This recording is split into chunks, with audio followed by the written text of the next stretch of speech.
Tell me about the remodel process. You know, I worked 7 days a week for a few months and it was exhausting, but it was so much fun getting to put things where I wanted them to be, and True Value's design team really helped in the process. Where have you seen challenges and been able to solve them in your business? This store is a lot different than my other store because our other store was more rural, and this one is more, it's still a small town, but it's more in town. And so I really had to listen to the customers and what they're looking for. So since the remodel, I've made a lot of changes. Changed our product mix a little bit, not drastically, but enough to fit what the locals are looking for. Welcome to the Grit Blueprint Podcast, the playbook for building unmistakable brands that grow, lead, and last in the built world. I'm Stephanie Couch, the founder of Grit Blueprint, and I'm a lifelong building industry insider. I was raised here, built my career here, and now my team and I help others win here. The truth is, you can be the best option in your space and still lose to someone else who simply shows up better and more consistently. Each week on the Grit Blueprint, I'm going to show you how to stand out, earn trust, and turn your brand into a competitive advantage that lasts. If you're ready to be seen, known, chosen, and become unmistakable, you're in the right place. Let's get started. Hi, I'm Stephanie Couch, and this is the Grit Blueprint Podcast. And I'm here today in Orlando with Lori Abels from Three Sons Hardware. Thank you for joining me on the show, Lori. Thank you. And you're here because you actually won an award last night, one of the Beacon Awards, which was super cool for your hardware store. So I'm excited to talk a little bit about what you're doing in Minnesota and how you actually got into the business with your sons. All right, so you won a big award last night, the Beacon Award for Three Sons Hardware. Tell me a little bit about your store. You bought this store in 2022, but you've got a long history with hardware. So how did you get started in the business? We used to live in Ohio. Okay. And my husband wanted to buy a business and get out of the trucking industry. So we started looking around and found a hardware store. And, you know, at the time it's a recession-proof business and stuff. So we thought, well, this is great. So he ran it for a year and then got a big opportunity in trucking and said, you know, well, I'm going to need your help with the hardware store. And I'm like, what do I know about hardware? I don't know anything about hardware. I don't want to work in retail. But I did it. And then like over a few months, I like really became to just love it. I was surprised, but I just loved it. It's what part of it did you love the most? The customers, and I loved being able to pick out different products, different categories for our store and tailor them to our customers. And just the whole thing, just everything, having the wide variety. I love how everything's always different in a hardware store. Every day, the people that come in, you never know who's going to come in. That's one thing that strikes me a lot about, I've interviewed a lot of hardware store owners with Do It Best and True Value and lots of different people. Everyone's market is so unique. And you in 2022, you purchased a store in Minnesota. And you did a full remodel. So it was in pretty bad shape, wasn't it? It was in bad shape. The previous owner had health issues, and it was pretty bare. I'm surprised anybody shopped there. It was so empty. And the building, they didn't take care of much of anything the last few years. So you guys gutted the whole thing. Tell me about the remodel process. It was a lot of work, but it was fun. It was, you know, I worked 7 days a week for a few months, but it was exhausting. But it was so much fun getting to put things where I wanted them to be, and True Value's design team really helped in the process. They helped lay it out, and I would want to make changes, and they were great about That's awesome. Making it all work. And True Value is such an iconic, legendary brand that everyone knows that True Value logo with that scripted font. What has it been like? You guys now have had a transition in the last few months with Do It Best purchasing True Value. There's been a lot in the news about all the things happening, but now here in 2025, how are things going? And I know you've done so much in the store.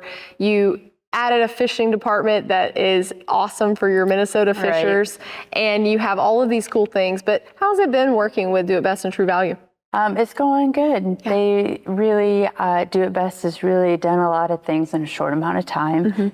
And it's really impressive what they've done with True Value to help bring it back. Yeah, and it's such a great brand. Like I said, so many years of history. I'm glad that they revived it, because would have been really sad to see that go away. Right. But you believe a lot in legacy, because you have 3 sons that you have in the business. Tell me a little bit about the family connection and how they work in the business today.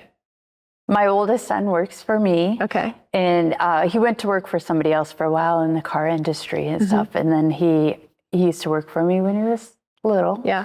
So then he came back, and he really likes it a lot. That's awesome. We just redid our whole tool department, and he was a big part of that and helping choose what went in where and stuff. And so that was kind of fun watching him get a picket and like it as much as I do. Yeah, and also to just see that you have ownership in something, like literally their names are on the door. Right. And that they're building something that's bigger than them, but also it is theirs, and I love that. And family business is really special and also can be challenging at times. Yes. It's always fun. I grew up in a family lumberyard and hardware business, and you never know quite how that dynamics is going to get as kids get older and all those things. Right. But are you planning on the kids taking over the business? Is that the plan? That is the plan. Okay. Our younger 2 work at our lumberyard. Okay, so all 3 sons are involved. Yes. I love that. And you have the lumberyard with your husband, Dave, so you guys work together, but have 2 separate businesses that you're running. How much crossover is there between the hardware store and the lumberyards? I'm curious. Their run is 2 totally separate, but we do, if they need something for contractors that they ran out of or don't have, they send them to our store, or we deliver it to their store. Yeah. And then vice versa. We put some convenience lumber in our store, and we get it, of course, from the lumberyard. Yeah. And he's now expanded to power equipment, which we'll share. That's cool. We'll have some at each one. Yeah, it's nice to have economies of scale there and convenience and all those things. Well, tell me a little bit about you as a person. So you've won HBS Dealer Magazine Top Woman Award. You're leading the charge here at 3 Sons. What do you like to do, and what's your day-to-day look like in the actual store? Well, I open up every morning with the rest of my staff, and I have office stuff to do, of course, but I just love to do everything that they're doing. Like, I like to have them see me do the stuff that they do every day. I am not against mopping the floors. There's several mornings where I'll go in and I'll mop, or, I change the filter in the bait tank or whatever needs done, and help customers alongside them and assist them. And it's always great to see your leader doing the things and setting that example, like literally with their hands. And that, I think that does breed a culture of really just people will do anything that needs to be done and help people wherever. Customer service and customer experience is really important in a small local business. I believe it's what really sets them apart. How do you guys focus on that? What do you do in your store to make sure people are wanting to come back and choosing you? Well, we try to greet them at the door with a smile and ask them if they need assistance. Yeah. And then even if they say no, we always check on them to make sure they're doing it. And then we go above and beyond, of course, if we don't have it, we see if we can get it, how soon we can get it. And if it's something we can't get at all, we try to help them find it wherever they can get it. Tell me about the fishing department, because I know it's kind of the hallmark. You love what you did there, and that's a really cool standout. It's also very local. So not every hardware store has a lake nearby or any of that, but obviously Minnesota has a lot of lakes. So tell me a little bit about how you got the idea to do the fishing department, what inspired you, and how did you actually make that come to life? Well, there are a couple big lakes relatively close to us. One of them is within 5 minutes of our store. Wow. And there are a lot of fishermen, of course, in the area. So the previous owners, they did have a very small fishing department, and it needed a lot of help. I purchased a new bait tank, so we have the live bait as well as the worms, all that normal stuff. But then the actual tackle, the jigs, all that kind of fun. Do you know about all that now? Like, do you know how to tell people what to use, which jig with which fish and which place? Well, not all of it, but I do have somebody on staff that's very good at it. Like, she grew up fishing, and she just I let her take charge of the fishing department now that it's been expanded and established, because she really does know what goes with what. Good for her. That's awesome. Like, if they know what they're looking for, I can help them find it. But if they ask specific questions, I'm like, Sue, can you come over here and well, there's a lot of like nuance that goes to that. Yes. And I think there's a lot of lore that goes with it too. Like, is this really true, or does this bait really work the best? You don't know. I think there's a lot of opinions on that. Well, and there's always new stuff coming out every year. So it's, you got to keep up with it, just like everything else. Yeah, absolutely. And you have other areas of your store, I'm sure, that people love and come in, but is there anything in particular that you found to be challenging about running a local hardware store that you would give advice on for other people maybe that are starting or have a store? Where have you seen challenges and been able to solve them in your business? Well, this store is a lot different than my other store, because our other store was more rural, and this one is more, it's still a small town, but it's more in town. Sure. And so I really had to listen to the customers and what they're looking for. So since the remodel, I've made a lot of changes and changed our product mix a little bit, not drastically, but enough to fit what the locals are looking for. And we try to really pay attention to, if one person says it, we pay attention. Yeah. But then we try to pay attention, is it just one person that's looking for it, or is it like, would a lot of people be looking for the same item? Are you tracking that somehow? Or you just kind of think about it and you say, oh, I got asked that last week, or are you tracking that? Some of my employees are very good at telling me, so then I do track it. That's cool. Yeah. Yeah, and I love having data in the business, but I feel like we, as owners, a lot of times there's so many data points. It's hard to know what matters and what doesn't, and it's a lot to track. Are you using any technology? Or have you started using AI in your business? I'm always curious if people are, or even in your life, like using anything, or are you still curious to see how that pans out? I started using AI to create signs around the store, and I would like to use it for more, but I'm relatively new to it, so I'm figuring it out. Yeah, it's always changing too, so it's what the good thing I love about AI is you can't really break it, and it can train you how to use it itself. It's like the only technology I know that you don't have to read a manual, you can just ask it how to use itself and it'll help you, so it's pretty cool. I'm curious to see how independent hardware store owners start to adapt and bring this into their businesses, because it is coming along pretty quickly down the pipe. I could see how it would help you create events and create lists of what you need to do and all that kind of stuff that you might not have thought of. For sure. And so, I am excited to start using it more and more. Yeah, you'll have to get back to me and let me know. What you'll have to send me an email from ChatGPT and let me know how it's going for you. Well, tell me a little bit more about your team and how you lead your team and the things that you do, maybe training your team. Training is always something I like to ask people about, because I feel like it's such a struggle with so many items, so many little things, like even the fishing department, to learn all that and how to use it and what to do. It's tough. So how do you tackle training in your business? I utilize True Values University online, so I utilize that.